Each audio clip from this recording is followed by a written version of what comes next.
Pembinaan sebuah kemudahan bersepadu di Tua Payoh yang meliputi sebuah pusat sukan, poliklinik dan perpustakaan baru dijangka siap pada 2030.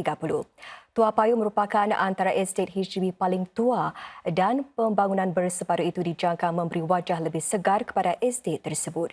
Kemudahan bersepadu dirancang dibina di tapak tanah seluas 12 hektar yang terletak di antara Lorong 6 Tua Payoh dan Expressway Rentas Pulau PIE.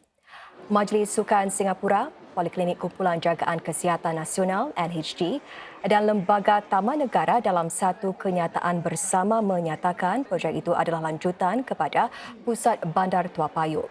Sebagai sebahagian daripada pembangunan bersepadu itu juga, Taman Bandar Tua Payoh akan dilengkapi dengan kemudahan-kemudahan baru dan kawasan hijau yang dipertingkat. Para penduduk Tua Payoh kini boleh meninjau rancangan projek itu di atrium HDB dan berkongsi cadangan atau pandangan mereka secara online. Lumbalas mereka akan dijadikan panduan dalam rekaan awal demi dapat memenuhi keperluan dengan lebih baik dalam fasa seterusnya projek berkenaan. Sekitar 80 pelajar akan dilatih untuk mengendalikan perbincangan-perbincangan sensitif berhubung kaum dan agama. Ini dilakukan di bawah satu program baru dipanggil Pejuang Harmoni atau Harmony Champions Kendalian Badan Roses of Peace dan Temasek Foundation. Program itu mahu mewujudkan ruang-ruang selamat di institusi-institusi pengajian tinggi bagi membincangkan diskriminasi dan xenofobia.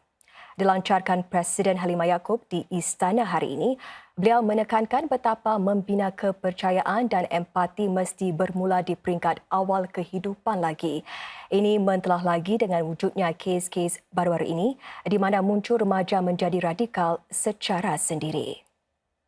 The Harmony Champions program is a meaningful initiative that will provide guidance and empower our youth to navigate complex and sometimes difficult discussions relating to deeply personal topics of faith and identity without descending into bitterness or animosity.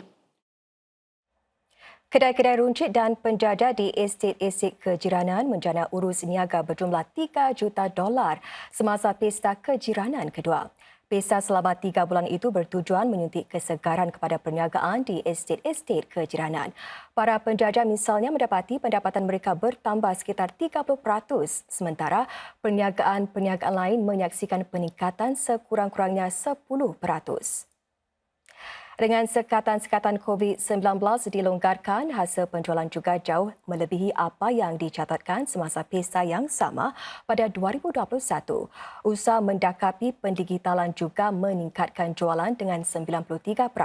Kedai melaksanakan pembayaran elektronik setakat Disember lalu. HDB menyatakan pembaharuan terhadap skim kedai baru-baru ini juga memudahkan kerja-kerja naik taraf kedai-kedai.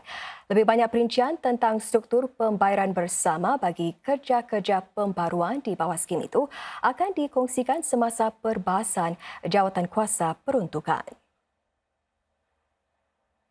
Sebuah badan amal tempatan membuka sebuah asrama untuk remaja daripada keluarga yang tinggal di flat sewa HDB. Ia mewujudkan ruang pembelajaran dan kediaman yang selamat dan stabil.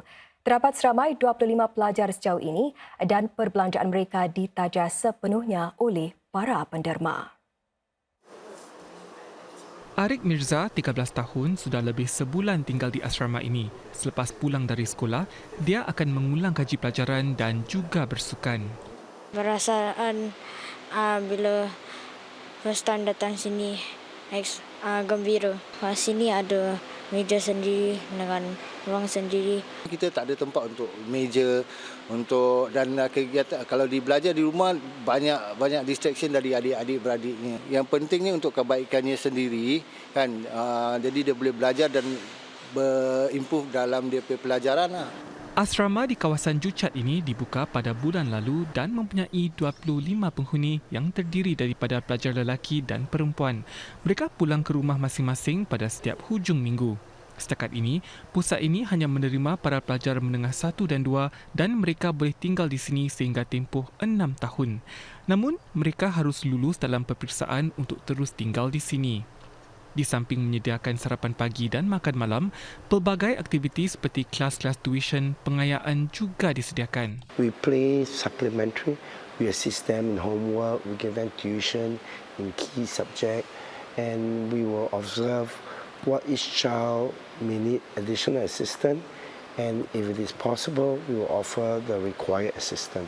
Asrama ini mampu menempatkan sehingga 40 pelajar setahun. Harga minyak dan COE yang meningkat serta kekurangan pemandu adalah antara isu yang menjejas teruk sektor bas sekolah. Ini memaksa sebilangan pengendali menaikkan harga sehingga para ibu bapa kini memilih menggunakan pengangkutan awam saja untuk anak mereka. Syarikat Million Bus Transport misalnya perlu menaikkan harga sebanyak 5% bagi meneruskan operasi. Ini setelah kos operasinya semakin meningkat seperti harga minyak. Namun permintaan sebaliknya semakin berkurangan kerana jumlah pelajar yang menggunakan khidmatnya jatuh sekitar sepertiga. 3 tahun lalu, syarikat ini mengerahkan 36 bas bagi sekolah ini, tetapi kini hanya 25 sahaja. Ini antara sebabnya para ibu bapa beralih kepada pengangkutan awam. The way they price is per children, per kid. Yeah, so let's say if I have 2 children, that would be like a double cost. One reason why you want to take the bus is cost, plus they wake up really early. Selain itu, syarikat-syarikat bas privat juga berdepan dengan cabaran kekurangan pemandu. Persatuan Pemilik Bas Sekolah dan Sewa Privat Singapura berharap pemerintah dapat membenarkan lebih ramai bukan rakyat Singapura menjadi pemandu bas. Persatuan itu bimbang jika tiada apa-apa dilakukan, kekurangan pemandu akan turut menjejas penghantaran pekerja kilang dan pejabat. Amalkan sikap rahmah dan jangan putus harapan untuk menjadi insan lebih baik. Demikian antara nasihat Mufti Negara Dr. Naziruddin Muhammad Nasir dalam sesi ceramah untuk banduan Muslim di bawah inisiatif Fitra. Wartawan kami, Nur Arina Ahmad Anis melaporkan. Awan bukan nama sebenar dihukum penjara kerana kesalahan dada sejak 3 tahun lalu.